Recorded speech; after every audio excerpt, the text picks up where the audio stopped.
Période évidemment difficile, ici comme ailleurs. Tout d'abord, un sentiment de colère. Les décisions gouvernementales depuis des années ont conduit ce pays à ressembler à un pays sous-développé. Donc colère et en même temps fierté. Fierté à l'égard de notre population qui a réagi comme elle sait le faire et de bonne manière. Fierté à l'égard de nos soignants. Ils ont été tout simplement remarquables. Qu'ils soient médecins de ville, hospitaliers, infirmières, mais aussi personnes accompagnant les personnes âgées, une mobilisation extraordinaire, faite de courage, d'abnégation et évidemment de professionnalisme. Nous leur sommes redevables et nous resterons redevables. Je trouverai l'occasion de leur rendre un hommage collectif. Contrasté, les choses vont à peu près bien. Je dis à peu près parce que j'ai à l'esprit en particulier 3 décès survenus. Et donc mon sentiment et mes pensées vont d'abord aux familles concernées. 3 décès de personnes avancées en âge, 1 à l'EHPAD, 2 autres sur le territoire de la ville. Ce sont des drames accompagnés par le fait que les familles n'ont pas pu toutes être présentes aux obsèques. Et je sais, une de mes proches est concernée, je sais que certaines familles concernées par des obsèques lointains n'ont pas pu se rendre au rassemblement qui accompagne légitimement et habituellement ce genre d'événement. Donc mes premières pensées vont dans cette direction, et puis il y a eu, semble-t-il, quelques centaines de cas sur la ville, un certain nombre d'hospitalisations relativement peu nombreuses, et à ma connaissance, peu de placements en service de réanimation. Voilà ce que je peux en dire. Donc ça nous amène à être extrêmement attentifs, extrêmement vigilants. Nous devons continuer à être mobilisés contre ce Covid-19 dont les effets continuent à se faire sentir. Un double travail. La municipalité a commandé, dans le cadre d'une opération construite par le conseil départemental, 6600 masques.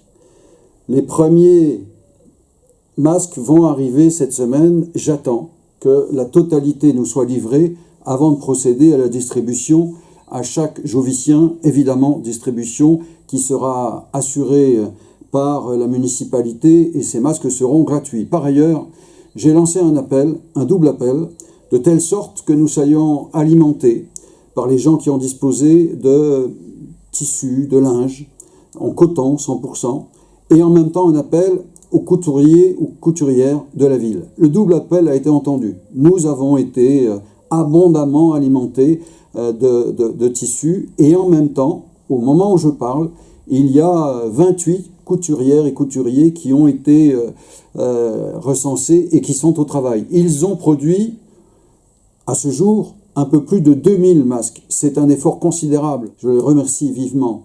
Nous allons continuer à les produire. Mais parce que je pense qu'il y a cette nécessité, mais pour les personnes les plus âgées, je parle des personnes âgées de plus de 70 ans, qui sont les plus fragiles, les plus exposées au virus, et en même temps qui souvent ont des problèmes de mobilité, nous allons commencer à leur livrer à ces personnes-là des masques dès ce mercredi. Nous mobiliserons pour ce faire des élus, bien entendu, du personnel communal et des volontaires. La situation est claire de mon point de vue. J'ai décidé, après consultation des représentants de parents d'élèves qui unanimement sont contre leur ouverture, après consultation des directions d'établissements qui, pour moitié, sont opposées à cette réouverture, pour l'autre moitié, demandant, ce qui est bien légitime, des garanties fortes. Et puis, j'ai interrogé les personnels ATSEM, personnels communaux qui sont engagés dans les écoles maternelles. Une seule ATSEM est volontaire, si évidemment il y avait garantie pour sa santé, d'être présente. Le bureau municipal est lui aussi unanime sur la position qui est la mienne depuis longtemps. Nous nous opposons à la réouverture des écoles. J'ai conscience, en disant ça, des difficultés que cela suppose en direction des parents qui auraient évidemment une activité professionnelle qui les obligerait à se déplacer. Notre seul souci, et je pense que c'est aussi le vôtre, c'est la santé de nos enfants. Nous savons qu'ils sont exposés, d'autant plus que maintenant, vous l'avez entendu comme moi, se pose la question de cette maladie qui serait manifestement en lien avec le Covid-19, c'est le syndrome de Kawasaki, qui concerne et qui touche exclusivement les enfants en bas âge. Il y a de ce point de vue-là de nombreuses interrogations. Est-ce que les conditions sont remplies pour assurer la tranquillité, la santé de nos enfants, des enseignants, des personnels, de leur famille? Ma réponse est non. Et je ne veux pas mettre en danger, ne serait-ce qu'un seul des plus de 600 enfants qui sont scolarisés en maternelle et en primaire de la ville. Donc, c'est ce qui va justifier la signature par moi cet après-midi d'un arrêté interdisant la réouverture des écoles jusqu'à la rentrée prochaine. Nous sommes entrés dans une période compliquée. Compliquée parce qu'elle doit nous permettre à nouveau de reprendre notre vie quotidienne. Est-ce que cette vie sera complète? Est-ce qu'elle sera identique à celle que nous connaissons? Évidemment non. Il nous faut donc la gérer de la meilleure manière qui soit.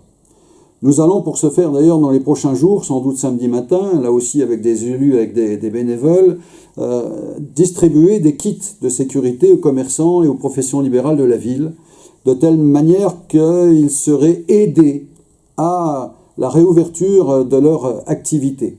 En même temps, les salles de sport, la pratique et l'usage des espaces publics, je pense en particulier aux espaces de jeu, continueront à être interdits dans le cadre d'une décision gouvernementale, donc de dimension nationale.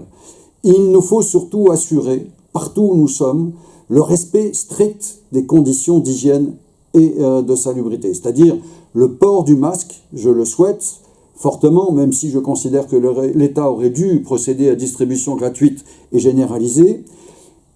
Il s'agit aussi de faire attention partout dans les contacts que nous aurons à respecter la distanciation physique, à se laver très fréquemment les mains, en tout état de cause, toujours, partout, en toutes circonstances, respecter strictement les consignes de sécurité.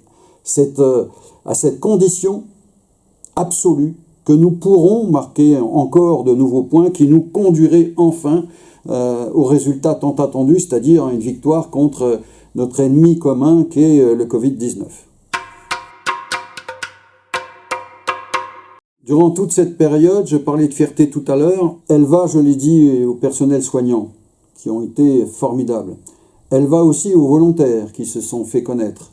Elle va aux services publics, et particulièrement pour ce qui nous concerne des services municipaux qui ont assuré les services nécessaires à l'état civil, mais en termes de solidarité, de partage, lorsque nous confectionnons, par exemple avec le match, des colis, et que nous les amenons aux personnes isolées et en difficulté. Lorsque une association, c'est le COJ Pétanque, qui nous fait un chèque de 2000 € en direction du CCAS, qui va évidemment répercuter en direction des personnes qui en ont besoin. Lorsque, grâce à cette association, mais aussi à l'initiative de la ville, nous distribuons des choux à la crème en direction des personnels soignants et des personnes résidant à l'EHPAD, à l'hôpital, dans nos de résidence, pour leur dire que nous sommes à leur côté, avec eux, et nous les soutenons moralement, évidemment. Lorsque nous assurons la mobilité des personnes qui en ont besoin, lorsque, hebdomadairement, nous téléphonons en lien avec l'association Le Fil d'Or, avec les personnels du CCAS de la ville, nous prenons contact, et grâce évidemment à la mobilisation des élus du conseil municipal, nous prenons un contact hebdomadaire avec 450 personnes âgées de la ville. Tout cela, c'est le reflet d'une ville qui sait être solidaire, qui sait se mobiliser quand la nécessité se fait jour. Nous aurons, je l'ai dit tout à l'heure, à revenir à tous ces moments, à toute cette capacité de mobilisation. Mais je vous le dis aussi, je l'ai évoqué avec le bureau municipal, j'ai une envie. Nous nous approchons du 14 juillet. Nous ne pourrons pas organiser de grands rassemblements. Mais néanmoins, je pense qu'il serait très intéressant que nous puissions procéder au feu d'artifice. J'ai envie d'organiser ce feu d'artifice sur un point haut, c'est-à-dire la butte de Ravenne, de telle sorte qu'un maximum de Joviciennes et de Joviciens, depuis leur jardin ou leur balcon, puissent y assister. Et nous inviterons celles et ceux qui n'ont pas cette capacité à se déplacer en voiture sur des espaces qui seront réservés de telle sorte que dans leur véhicule, ils puissent assister à ce feu d'artifice qui pourrait à ce moment-là être l'une des occasions qui nous sera offerte de rendre hommage aux soignants et aux accompagnants de personnes dans la difficulté. Voilà l'invitation que je vous lance. J'espère que ce sera faisable. Je suis en train, avec mes services, de regarder techniquement si c'est à notre portée. Nous ferons tout pour que ce soit possible. Ce sera un beau rassemblement, un rassemblement fraternel qui a à voir avec les traditions républicaines qui sont les nôtres, et je crois en même temps un rassemblement dont nous saurons faire l'usage puisque nous respecterons là aussi les consignes de sécurité. Faites attention à vous, bien entendu, en prenant toutes ces précautions. Faites attention à vos proches, à vos amis, à vos voisins et évidemment à vos familles. Chacun doit pouvoir compter sur l'autre et c'est ainsi ensemble que nous pourrons avancer. Merci à toutes et à tous. À bientôt.